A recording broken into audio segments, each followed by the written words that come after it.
러닝과 헬스를 하시는 사람들이 많아지시게 되면서 부상을 입게 되시는 경우도 정말 많이 늘고 있죠. 허리나 목, 등, 무릎부터 시작해서 작은 관절인 손목, 발목, 팔꿈치 같은 관절의 만성 통증도 늘고 있습니다. 그런데 그 중에서 환자분들이 잘 말씀하시지 않는 통증이 있습니다. 바로 사타구니, 즉 서해부 통증입니다. 뭔가 통증도 조금 애매하고 그렇다 보니 치료받자니 부위도 애매하고 해서 방치해두다가 통증이, 불편감이 점점 심해져서 나중에는 걷거나 앉아있는 생활조차 불편해질 수 있는 부위입니다. 사타구니 통증, 즉 서해부 통증을 일으키는 원인은 정말 다양하지만 우선은 크게 세 가지로 나눠볼 수가 있습니다. 첫 번째, 고관절의 구조적, 기능적 이상. 두 번째, 서해부 및 주변 근육인대의 유착. 세 번째, 척추 및 말초 부위에서의 신경압박. 다른 원인들도 있지만 오늘은 우선 이 세 가지에 해당하는 대표적인 질환들 위주로 다루어 보겠습니다. 1번, 고관절의 구조적, 기능적 이상입니다. 대표적으로는 고관절의 대퇴골두 무혈성 괴사를 생각해 볼 수 있습니다. 대퇴골두 무혈성 괴사는 대퇴골두에 혈류가 부족해져서 이로 인한 영양분을 공급받지 못하게 되어 뼈에 괴사가 일어나는 질환입니다. 초기에는 고관절에 약간의 통증이 생기고 움직임이 제한되는 정도이지만 방치되거나 병증이 진행될 경우 점차 사타구니 쪽에 통증이 생기고 이로 인한 보행장애와 가만히 있을 때도 통증이 발생하는 경우가 생기게 됩니다.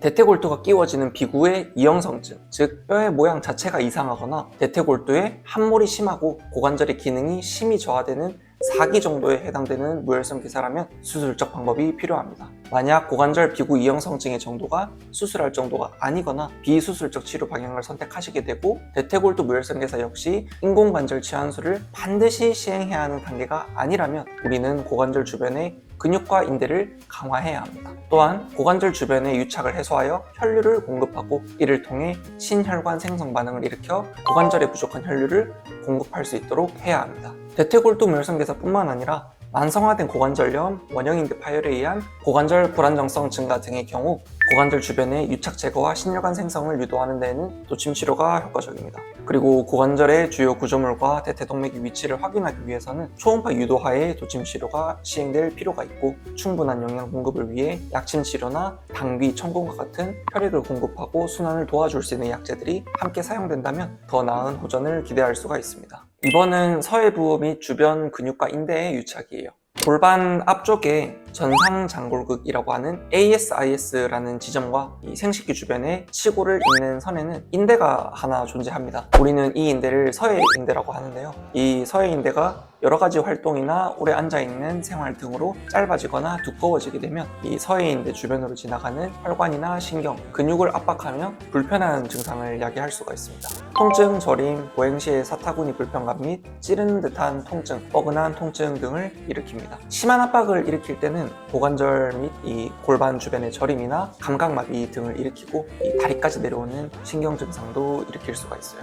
서해 인대나 이 장요근에 가벼운 단축 정도만 발생되어 있다면 폼롤러나 꾸준한 스트레칭을 통해서 긴장을 완화하면 사타구니의 불편감을 아마 해소하실 수 있을 거예요. 그러나 이미 단축과 함께 통증이 반복되며 몸속에 끈끈한 흉터 조직들이 자리 잡으면서 이 연부 조직들이 이미 두꺼워져 있다면 단순한 스트레칭이나 마사지, 운동을 통해서는 근본적으로 해소를 하기 어려운 단계이기 때문에 도침 치료와 같이 유착을 소통방리하는 치료를 통해서 이 두꺼워진 병리 조직들을 제거를 하고 서해인대나 장요근과 같은 인대와 이 근육을 정상적인 구조와 기능이 가능하도록 도와주는 치료가 필요합니다. 서해인대 유착 제거 역시 동맥, 정맥, 신경주행을 영상으로 확인한 후 안전하고 효과적으로 치료할 필요가 있기 때문에 초음파를 통해서 대퇴동맥을 포함한 여러 신체 내부 구조물을 파악한 후 치료를 하는 것이 바람직합니다. 3번은 척추 및 말초 부위에서의 신경압박이에요. 내가 고관절과 사타구니가 아파서 고관절과 사타구니 치료를 받았는데도 잘 낫지 않는 경우가 있습니다.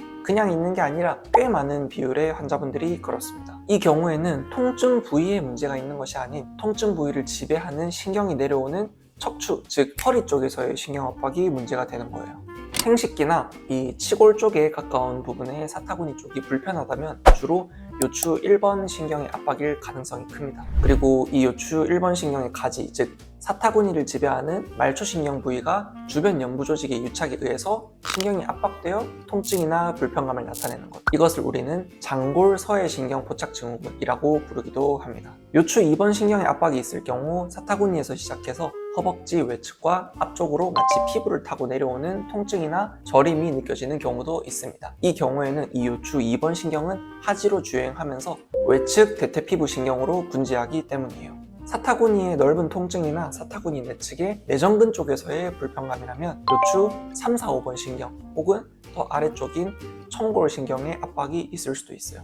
이러한 요추 3, 4, 5번에서의 문제가 발생하는 경우에는 허리 통증이나 하지 방사통 혹은 디스크나 협착증 같은 증상들이 함께 동반될 가능성이 높기 때문에 이 사타구니 통증과 함께 허리 통증 혹은 하지 방사통이 유발이 된다면 이 3, 4, 5번 부위를 주의 깊게 확인할 필요가 있을 겁니다. 따라서 척추에서 기인하는 사타구니 통증이라고 해도 압박되는 척추신경의 레벨에 따라서 통증 및 감각 이상이 나타나는 부위가 모두 다르기 때문에 충분히 통증 부위와 척추신경 지배 부위를 감별해서 이 신경 압박을 해소할 필요가 있어요. 척추신경과 말초신경의 압박이 중심성으로 나타나서 좌우 양측에서 증상이 발생하는지 아니면 편측의 추간공이나 후관절의 유착으로 인한 한쪽으로만 증상이 발생하는지를 감별해야 합니다. MRI를 통한 영상 진단이 가능하다면 더욱 좋아요. 다만 진단은 진단일 뿐이고 이 치료를 위해서는 이 신경을 압박하는 유착을 해결해야 합니다. 최대한 비수술적, 비약물적 치료를 지향하고 지속 가능한 건강을 우선하는 경우에는 도침 치료가 좋은 선택지가 될 수 있습니다.